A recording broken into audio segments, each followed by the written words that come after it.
Since the virus began infecting people in China in 2019, there have been thousands of deaths, and some of those people who have died have been celebrities, artists, politicians, and the like. Although every death is a tragedy, these 10 people, presented in no particular order, are outstanding people for what they have given to society over the course of their lives, and like many others, they will be missed. Joe Diffie. If you're a fan of country music, then most likely, the news of the death of Joe Diffie hit you particularly hard. Diffie was an accomplished country music singer who has released a ton of hit singles over the years. From 1990 to 2004, Diffie released 35 singles to appear on the Billboard Hot Country Song chart. 5 of these singles climbed to number 1, including Home, If the Devil Danced in Empty Pockets, Third Rock from the Sun, Pickup Man, and Greater Than the Beatles. He released 7 studio albums, Christmas album and Greatest Hits album. Diffie announced through his publicist that he tested positive for COVID-19 on March 27. He remained critically ill from the disease for 2 days and he died on March 29 at the age of 61. He passed away in Nashville, Tennessee, which is a city deeply rooted in the country music scene. Diffie is the first country music star to succumb to the disease, and his departure was noted by his peers with heartfelt posts on Twitter, Instagram and other social media. Floyd Cardoz. Fans of the hit series Top Chef are in mourning after the death of the famous Indian-American chef Floyd Cardoz. The talented chef won the Top Chef Masters in 2011 and was well known for his many entrepreneurial forays into the world of gourmet cuisine. In addition to spending time in front of the cameras for Top Chefs, Cardoz was an executive chef at New York's Powwow and Tabla Eateries. He specialized in mixing Indian flavors and spices with Western cuisine of all kinds. Cardoz also had the honor of being a 4-time James Beard Award nominee, as well as the author of 2 cookbooks. Cardoz traveled from Mumbai to New York via Frankfurt in early March. He soon fell ill and tested positive for COVID-19. He died of complications from the virus on March 25 at a hospital in New Jersey. At the time of his death, Cardoz was 59 years old. He leaves behind his wife, business manager Barker, and their 2 sons, Justin and Peter. Maria Mercader. Although she may not have been as well known to people outside the world of news, Maria Mercader has been a driving force behind news and reporting for CBS, where she worked for over 3 decades.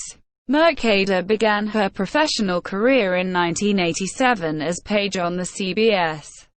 She went from on-page duty to a network news program with CBS NewsPath, where he produced a variety of materials distributed through partner CBS stations. She continued to produce through the death of Princess Diana, 9/11 and many other notable events. Mercader won an Emmy Award for her work as a producer, and she rose through the ranks at CBS to become Director of Talent Strategy in 2016.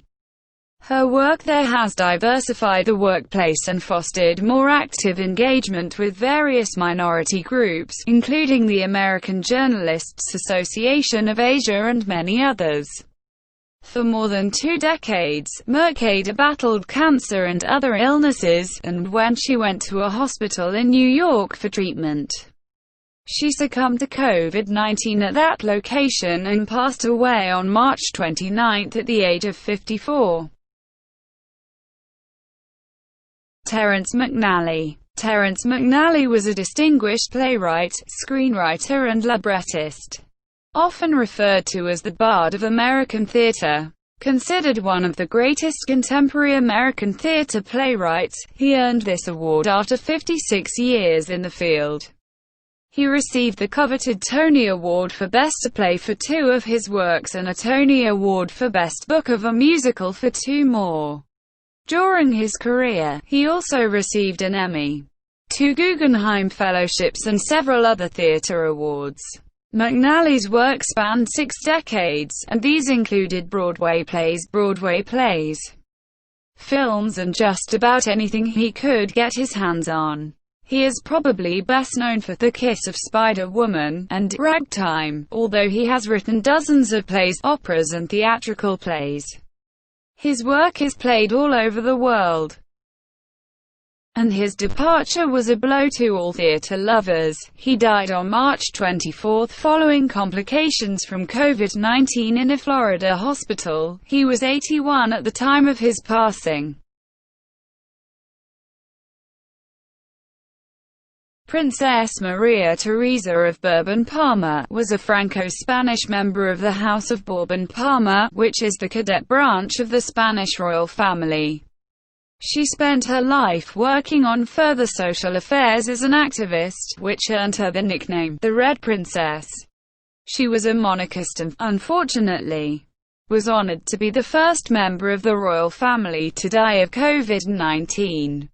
Born in 1933 in Paris, Princess Maria Theresa spent her youth in various castles and private schools, studying at the University of Paris Sorbonne, where she received her doctorate in Latin American Studies. She then received another PhD in political sociology from the Complutense University of Madrid. She has been an activist on women's rights and other important issues.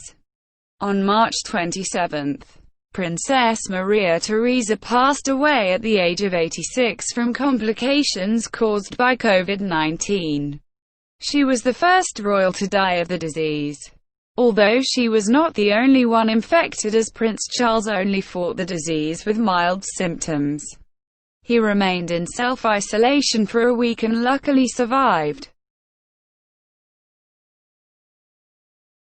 Our Wooden. People may not immediately recognize Nashon Wooden's name, but that's not because he wasn't famous but because people were more familiar with his transvestite persona, Mona Foote. Wooden developed his drag persona in the late 1980s, and he credited RuPaul with the role of an early mentor in his early drag career. RuPaul helped him a lot by teaching him how to apply makeup, which helped him land the role of Mona Foote in a Broadway production called My Home Faggot. Interestingly, he came up with this look while working as a Manhattan menswear manager at Patricia Field's boutique. Wooden later appeared as Mona Foote in the film Flawless, where he also sang the song of the same name with the Ones. Wooden gradually abandoned his Mona Foote identity later in life, and although he tested positive for HIV, he had an undetectable viral load. This infection did not appear to be the cause of his death, as he died as a result of complications from COVID-19 in New York on March 23. At the time of his death he was 50 years old. Manu Dibango, Emmanuel Njoke. Manu Dibango was a Cameroonian musician who was well known in the jazz world as he was an outstanding composer and saxophonist. Dibango's career spanned 6 decades of numerous hits, although he is probably best known for his 1972 single, Soul Makossa. This hit would later be sampled by Michael Jackson, Kanye West and many other prominent musicians around the world. Dibango's career began at the age of 15 when he moved to Paris just after World War II. Played saxophone and piano and quickly became a regular in European jazz. He became an international sensation with the Soul of Makossa, originally planned as side B to the anthem, to commemorate Cameroon's success in hosting the 1972 African Cup of Nations football tournament. The news of Dibango's illness appeared on his Facebook page, where it was noted that he was hospitalized with a COVID-19 infection on March 18. The following week, his Facebook page confirmed that he passed away on March 24 from the virus at the age of 86. Lucia Bose. Italy is one of the most affected countries where COVID-19 is concerned, and it seems that no one is immune from the infection. Lucia Bose was a prominent actress in her native Italy, where she rose to prominence during the period of Italian neorealism that began in the 1950s. She originally worked in a bakery, but in 1947 she won the second edition of the Miss Italy beauty pageant, which kicked off her career as an actress. She starred in several prominent roles in the early 1950s, peaking in 1955 before coming to an end. She fell in love with a Spanish bullfighter while filming Muerte de un ciclista. She decided to give up her career in order to start a family. She eventually returned to acting and starred in numerous roles, with her last job being in 2007. She is the mother of the famous Spanish singer Miguel Bose and has been a respected performer throughout her life. On March 23, she died of pneumonia complicated by COVID-19 infection. She was 89 years old at the time of her death. Daniel Azoulay. Daniel Azoulay was a comic book artist and educator who was well known and respected in Brazil and beyond. His work has been highly acclaimed in the art community, and he is probably best known for his children's series Turma do Lamlam. Azoulay was born in Rio de Janeiro and raised in Ipanema, an area located in the southern part of the city. At the age of 21, he created a newspaper strip called Capitão Capô, and just 5 years later launched Turma do Lamlam. His work helped teach children growing up in the 1980s about ecology, art, design and many other subjects. He has traveled all over the world exhibiting his work and giving lectures. He has taught art workshops with thousands of children and adults. And in 2009 he held an online drawing class to help more people learn his craft. Azoulay died in his hometown of Rio de Janeiro at the age of 72. He was hospitalized for 2 weeks for leukemia treatment, and while there he was infected with COVID-19, which caused complications that ended his life. Li Wenlian. For most celebrities, their fame is established over the course of their lives, but for some it is a difference granted only posthumously. This certainly applies to Dr. Li Wenlian, a Chinese ophthalmologist who worked at Wuhan Central Hospital in China. In December 2019, Wenlian began warning his colleagues about a possible outbreak of a disease similar to ORV. The disease was later dubbed COVID-19, which made Dr. Wen Liang the first doctor to raise the alarm that the disease would cause problems. Dr. Wen Liang essentially became an informant when it came to the virus, and he paid for it. On January 3, he was fired by the Wuhan police for making false comments online. He returned to work and later contracted the virus from a patient. Dr. Wen Lian passed away on February 7 at the age of 33. He was posthumously acquitted and made a solemn apology for the warning, which he received from the Chinese Communist Party. If only his colleagues listened to him, then most likely there would be no names on this list.